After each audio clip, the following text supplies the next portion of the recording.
At para naman sa ating mga balita, napakalakas na bomba ng Israel. Hinulog sa Syria, lumikha ng 3.1 magnitude na lindol. At Bashar al-Assad, nagsalita na sa kauna-unahang pagkakataon matapos lumayas sa Syria. Pero bago natin umpisahan ang ating mga balita, mangyari po lamang na i-like ang video ito para sa patuloy na paghahatid natin ng ating mga updates mula sa loob at labas ng bansa. Malaking tulong po ang inyong like para sa aming mga content creator. Maraming salamat po mga kababayan.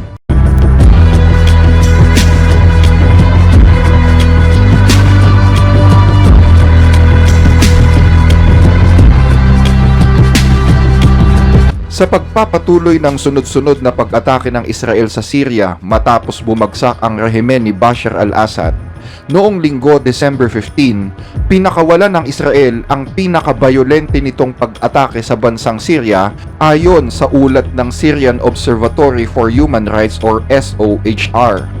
Viral ngayon sa social media ang pagsabog ng bomba sa hilagang kanlurang bahagi ng bansang Syria. Malapit yan sa bayan ng Tartus. Isang pagsabog na lumikha ng higanting usok na tila mushroom.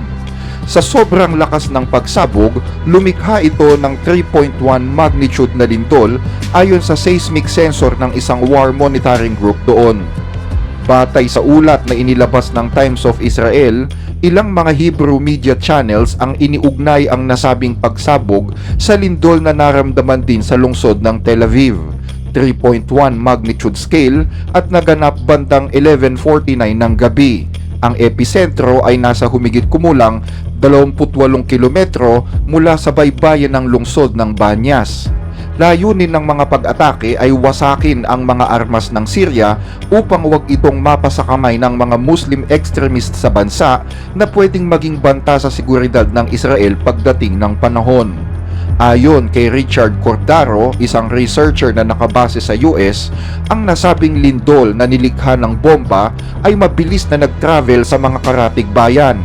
Dobling bilis kumpara sa isang ordinaryong lindol lamang. Nawasak sa pagsabog na ito ang isang imbakan ng bala sa Tartus. Ayon sa social media post ni Cordaro, ang pagsabog ng imbakan ng bala sa Tartus, Syria ay nasukat sa magnetometer station na nakabase sa Iznik, Turkey. 820 km ang layo mula sa epicenter. Umabot ng 12 minuto ang signal para makarating sa mas mababang bahagi ng ionosphere. Halos doble ang bilis nito kumpara sa pag-travel ng signal mula sa isang pangkaraniwang lindol. Ayon sa SOHR, nagsagawa ng matitinding airstrike ang mga aircraft ng Israel sa rehiyon ng baybaying dagat upang targetin ang mga unit ng air defense ng Syria, mga imbakan ng surface-to-surface missile at iba pang mga lugar doon. Ayon sa SOHR, tinarget ng mga fighter jet ng Israel ang mga missile launcher sa 107th Battalion sa lugar ng Hama at mga imbakan ng armas sa kanayunan ng Tartus. Pero wala anyang naiulat na nasawi sa pag-ataking ito. Ang mga pag-atake ay itinuturing na pinakamalakas na airstrike sa lugar mula nang magsimula ang mga pambobomba noong 2012. Noong nakaraang linggo, iniutos ni Israeli Defense Minister Israel Katz sa militar na kailangang manatili sila sa buffer zone na nagpapahiwalay sa mga puwersa ng Syria at Israel sa Golan Heights. Yan ay sa buong panahon ng taglamig. Ayon sa tagapagsalita ni Katz, dahil sa kritikal na sitwasyon ng seguridad sa Syria, mahalagang manatili ang puwersa sa bundok ng Hermon at kailangang gawin ng lahat upang matiyak na handa ang kanilang hukbo na manatili doon sa kabila ng hamon ng klima. Ang nasabing plano ng pananatili sa lugar ay binuo matapos bumalik ang mga puwersa ng Israel mula sa Timog Lebanon mula sa pakikipaglaban sa Hezbollah sa loob ng ilang buwan. Yan ay habang nagpapatuloy naman ang digmaan sa Gaza laban sa Hamas. Mabilis namang kinundina ng ilang mga world leaders ang ginawa ng Israel, habang ang bagong gobyerno sa Syria ay hindi naman nagpakita ng pagkabahala sa mga pag-ataking ito.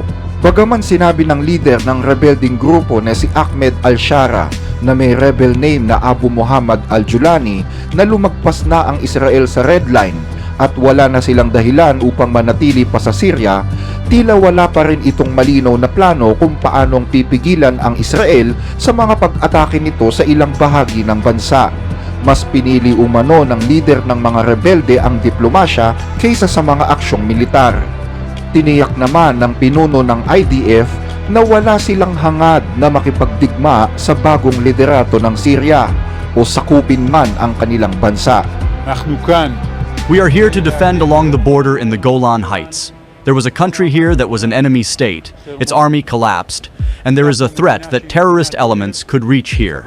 We moved forward so that these extremist terrorist elements will not establish themselves right next to the border.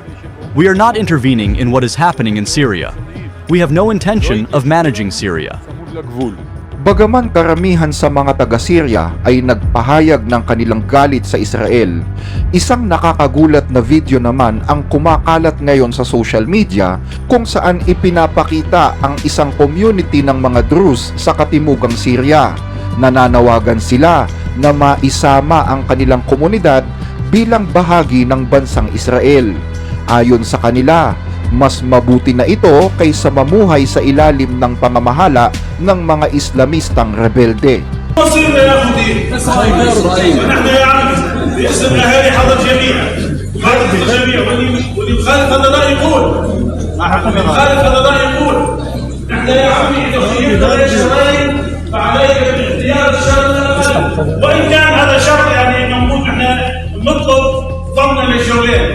ولكن أقل بكثير من الشر اللي جاي علينا، الشر الثاني اللي جاي علينا. Samantala, sa isang interview ng Syria TV kay Al-Julani, sinabi niya na layunin nilang magtayo ng isang pamahalaang inklusibo kung saan tiniyak niyang kikilalanin ang karapatan at kalayaan ng ilang menoryang grupo sa Syria tulad ng mga Kristiyano at mga Druze. Sa ibang balita, sa kauna-unahang pagkakataon, napatalsik na Pangulo ng Syria na si Bashar al-Assad nagsalita na matapos ang pagtakas niya sa Syria. Kahapon, araw ng Lunes, December 16, inilabas ni dating Pangulong Bashar Assad ng Syria ang kanyang unang opisyal na statement mula nang mapatalsik siya ng mga rebelde at tumakas patungong Russia. Sinabi niya na umalis siya ng Syria dahil daw ito sa kahilingan ng Moscow. Sa isang statement na inilabas ng opisyal na Telegram channel ng dating Pangulo, sinabi niya na ang kanyang pag-alis sa Syria ay hindi planado at hindi rin ito naganap sa huling bahagi ng digmaan. Habang ang mga puwersang terorista ay nakapasok na sa Damascus, lumipat anya siya sa Latakia sa tulong ng mga kaalyadong Ruso para pangunahan ang mga operasyon doon. Pero pagdating daw niya sa Khmeimim Air Base ng umaga, nalaman daw ng Pangulo na umatras na ang kanilang mga puwersa sa lahat ng labanan at bumagsak na rin ang huling mga posisyon ng kanilang hukbo. Dagdag pa niya, habang patuloy na lumalala daw ang sitwasyon, ang mismong base militar ng Russia ay naging target din ng mga drone attack. At dahil wala ng paraan para makaalis siya sa lugar na yon, hiniling ng pamahalaan sa Moscow sa pamunuan ng base ang agarang pag-evacuate papuntang Russia. Ang nasabing arrangement ng kanyang pagtakas ay naganap isang araw matapos bumagsak ang Damascus sa kamay ng mga rebelde. Kasunod nito ay bumagsak na rin ang huling posisyon ng kanilang hukbo at ang pagkaparalisa ng lahat ng mga institusyon sa bansa. Sinabi din sa liham na wala sa hinagap ng dating Pangulo na magbitiw sa pwesto o humanap ng makakanlungan at wala rin anyang tao o partido ang nagmungkahi sa kanya na gawin ito. Ang tanging hakbang na dapat gawin ay ipagpatuloy daw ang pakikipaglaban kontra sa pagsalakay ng mga terorista. Sa kabila nito, wala namang naging komento si Assad sa mga paratang na ang kanyang rehimen ay gumagawa ng malawakang paglabag sa karapatang pantao na tumindi pa matapos ang unang digmaang sibil noong 2011. Batay yan sa akusasyon ng oposisyon, ng mga human rights group at ng mga banyagang gobyerno. Matatandaan na ang pagbagsak ng rehimen ni Assad ay nagdulot ng kaligayahan sa mga rebelding grupo at sa mga taong napalaya mula sa mga bilangguan sa bansa. Umaabot sa mahigit 100,000 katao pa rin ang sinasabing nawawala. Nangako naman ang leader ng rebelding grupong Hayat Tahrir al-Sham na papapanagutin nila ang mga individual na sangkot sa mga paglabag sa karapatang pantao ng rehimen ni Assad. Samantala, bago ilabas ang statement ng dating Pangulo, isang grupo naman ng mga rescuer ang nagsagawa ng inspeksyon sa isang pinaghihinalaang mass grave na natagpuan sa gilid ng kabisera.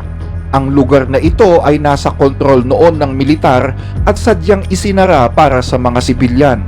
Kasabay nito ay bumisita naman ang ilang delegado ng United Nations sa notorious na Saidnaya prison sa Damascus.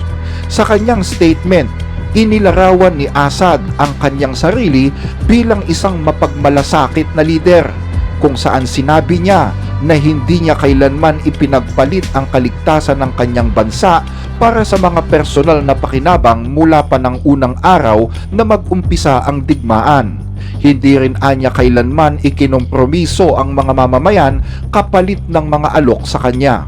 Dagdag pa ni Assad, kasama niyang nakatayo ang mga sundalo at mga opisyal ng militar sa mga front lines. Ilang metro lamang ang layo mula sa mga terorista kahit sa mga pinakamapanganib na tagpo ng labanan. At kahit sa mga pinakamadilim na bahagi ng digmaan, hindi daw siya umalis at sa halip ay nanatili sa piling ng kanyang pamilya at mga kababayan. Hinarap daw niya ang terorismo sa kabila ng mga pambobomba at mga banta ng mga ito sa loob ng 14 na taon ng digmaan. Hindi rin daw niya hinangad ang posisyon para sa personal na interes, kundi itinuturing niya ang sarili na tagapag-ingat lamang ng mga proyekto ng bansa, kasama ang suporta ng mga mamamayan sa Syria. Dagdag pa niya, hindi siya kailanman daw nag-alinlangan na ipatupad ang kahilingan ng mga tao, protektahan ang bansa, depensahan ang mga institusyon at sundin ang kanilang kagustuhan hanggang sa pinakahuling sandali. Kapag bumagsak na daw ang estado sa kamay ng mga terorista at wala na itong maitulong, nawawala na rin daw ang pakinabang ng anumang posisyon at wala na ring silbi maging ang humahawak dito. Pero sa kabila nito, hindi nito anya naalis ang kanyang masidhing damdamin ng pakikipagkaisa sa Syria at sa mga mamamayan nito. Isang ugnayan na nananatiling matatag sa kahit anong sitwasyon. Pag-asa na balang araw ay magiging malayang muli ang bansang Syria. Hanggang dito ang ating mga balita. Muli ay maraming salamat po sa inyong panonood.